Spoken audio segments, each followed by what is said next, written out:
At midnight in Cyprus, a one-way attack drone struck a British sovereign airbase hosting thousands of personnel just hours after London approved US access to its facilities for strikes on Iranian missile infrastructure. Was this coincidence, retaliation, or the opening move in a broader escalation that could entangle multiple powers across the Middle East?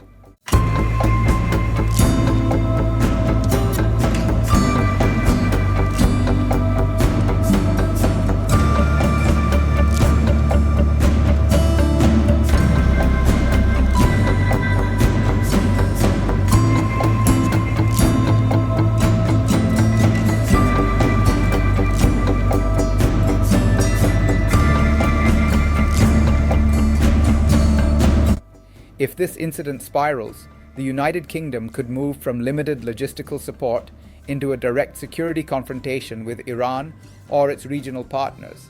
If it stabilizes, it may reinforce a narrow doctrine of defensive cooperation without formal entry into the conflict. The difference hinges on attribution, escalation control, and whether missile and drone exchanges widen beyond current theaters. The base targeted was RAF Akrotiri, one of two sovereign British territories retained after Cyprus gained independence in 1960. Covering a large peninsula on the island's southern coast, it functions as a forward-mounting base for Middle East operations and fast jet deployments.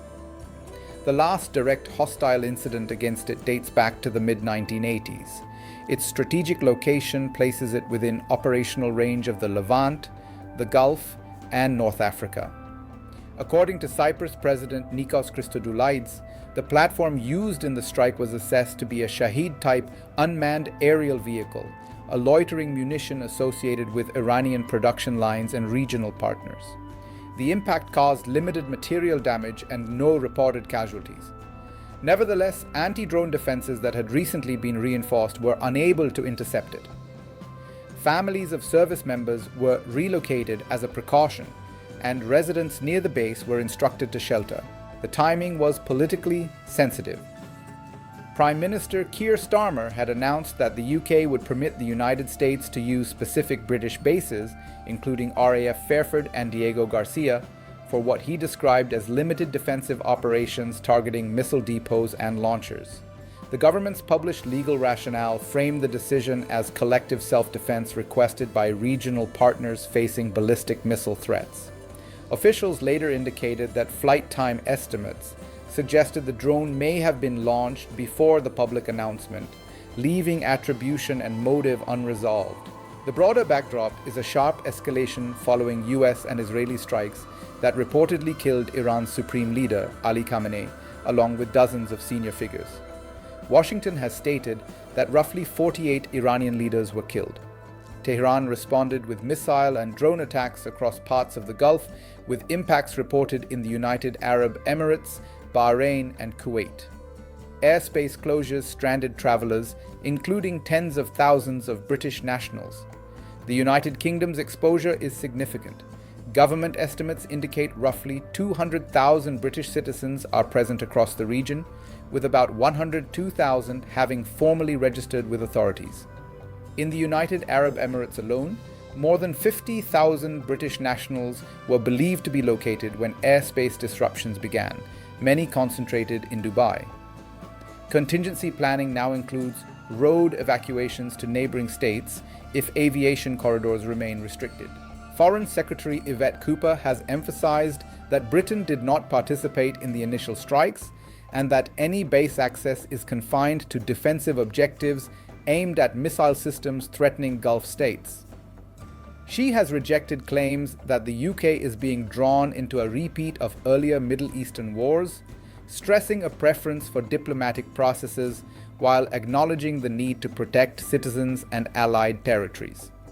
Defense Secretary John Healey has described an elevated threat environment, noting that hundreds of UK troops were stationed within close proximity of previous missile impacts in Bahrain.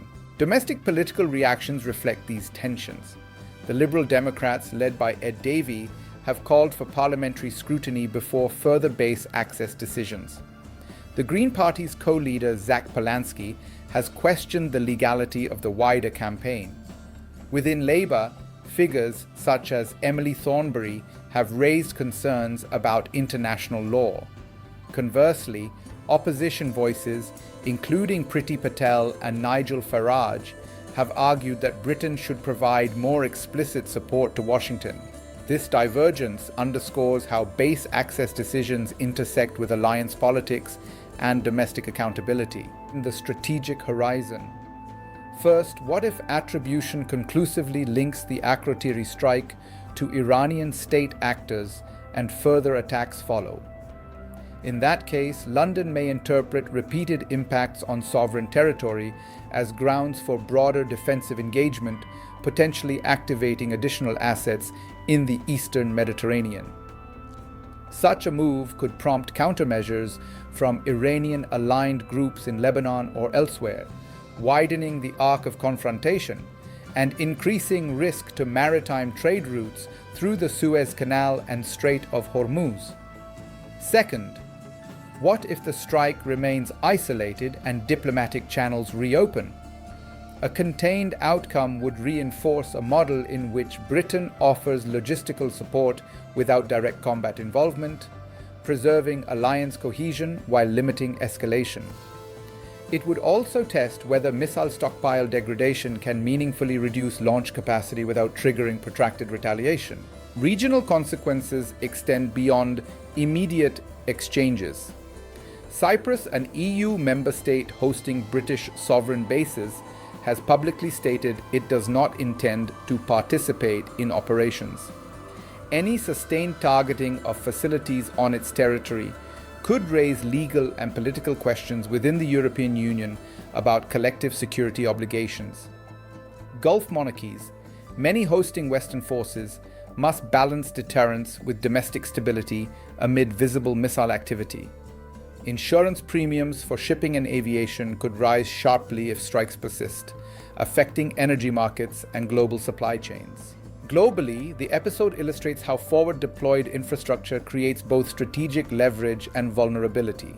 Bases such as Akrotiri enable rapid response and coalition coordination, yet they also become symbolic targets. The UK's decision to frame its role as defensive seeks to manage escalation while honouring alliance requests.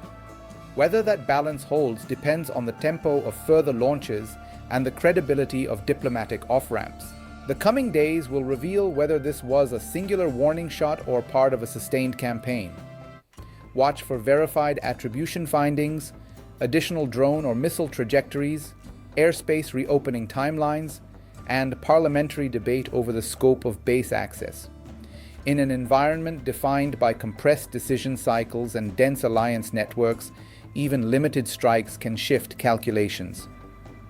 Stability will depend not on rhetoric, but on disciplined escalation control, transparent legal framing, and the capacity of regional actors to separate deterrence from expansion.